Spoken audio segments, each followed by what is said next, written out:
Sa ulat ni Pangulong Arroyo nung linggo, ukol sa ginawang proklamasyon, binigyang din ng Pangulo ng mga nadiskubre mga armas, ang mga pagkilos sa mga armado rebelde, pagsara ng mga opisina ng gobyerno, at maging ang paggamit ng mga tangke at sasakyan na may hindi otorisadong marka ng pulisya ay senyales ng pagkakaroon ng pag-aalsa. Ngunit paglilinaw naman ni Monsod, hindi basta-basta ang paggamit ng batas militar upang panatilihin ang seguridad at kapayapaan. Under the laws and jurisprudence, martial law, extraordinary remedy yan eh. Where everything breaks down and only the military authority is there. Yan ang martial law. Pero when courts are functioning, when the civil government is there, when the military is able to already stabilize the situation, why is there still martial law? The proclamation of martial law is not a military takeover. Sa panahon ni dating Pangulong Marcos, unang sumailalim ang Pilipinas sa martial law.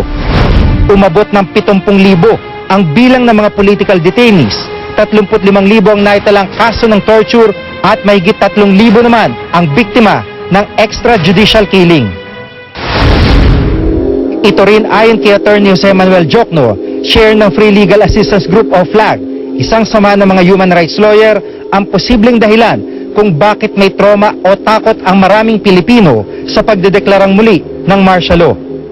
People could not speak out. If you spoke out, you could be arrested immediately. You could be held and detained without charges, even for years. You could be tortured. So there was really no rule of law.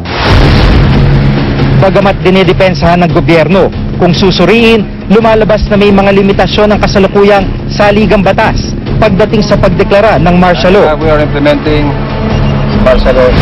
Dati sa ilalim ng 1935 Constitution, may kapangyarihan ng Pangulo na magdeklara ng martial law kung kinakailangan upang mapigilan ang pananakop, rebelyon at kung may banta sa kaligtasan ng mamamayan.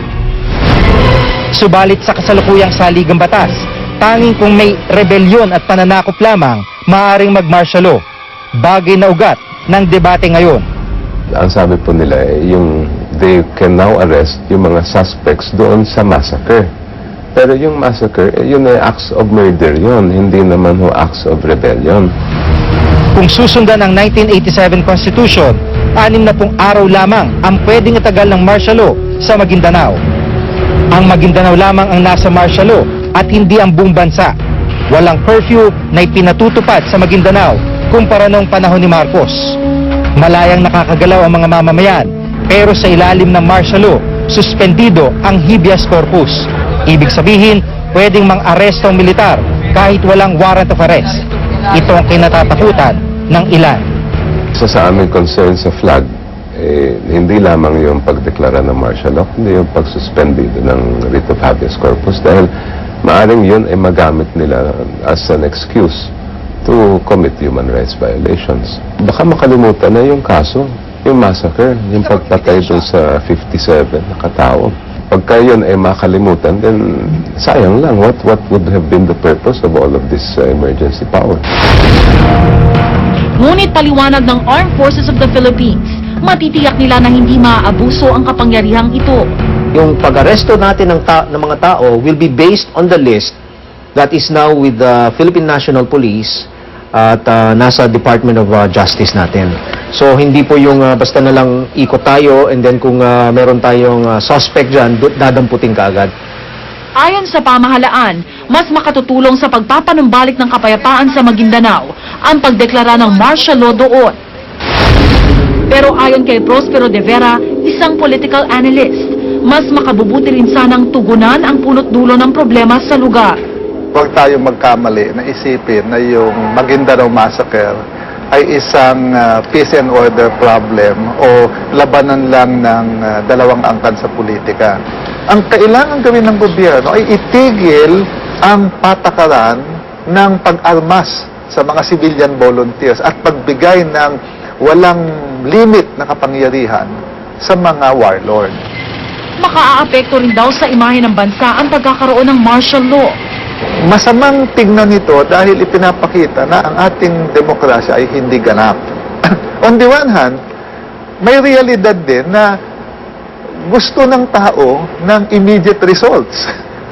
At yung pag-declare ng martial law, nakita nila na nahuli silang patuan, nakuha ang mga baril, nakuha ang mga sasakyan. So, nagkakaroon ng legitimizing effect sa martial law. At kung dati tanging ang Pangulo ang may kapangyarihan, sa ilalim ng 1987 Constitution, meron na ring papel ang Korte Suprema at Kongreso sa pagtutol o pagpapalawig pa sa deklarasyon. Nakatakda nila itong pagdebatihan bukas kung tututulan o aayunan ng deklarasyon. Minsan ang naranasan noon ng bansa ang pagmamalabis ng martial law. Tila na ulit man ang kasaysayan sa muli nitong pagkakadeklara sa Maguindanao. Huwag naman sanang maulit ang pait nito. Sa ngayon, marahil hindi pa mabibigyan ng kasagutan kung kailan matatapos ang pinaiiral na martial law sa Maguindanao. Mahirap ding sagutin kung kailan madarama ang tunay na katahimikan at kaunlaran sa bahaging ito ng bansa. Sana wag maabuso ang kapangyarihang ito at sana wag ring kalimutan ang mga kinauukulan na ang pagbibigay ng hustisya sa mga biktima ng masaker at ang pagpapanumbalik ng demokrasya ang dapat mangibabaw sa lahat ng pagkakataon.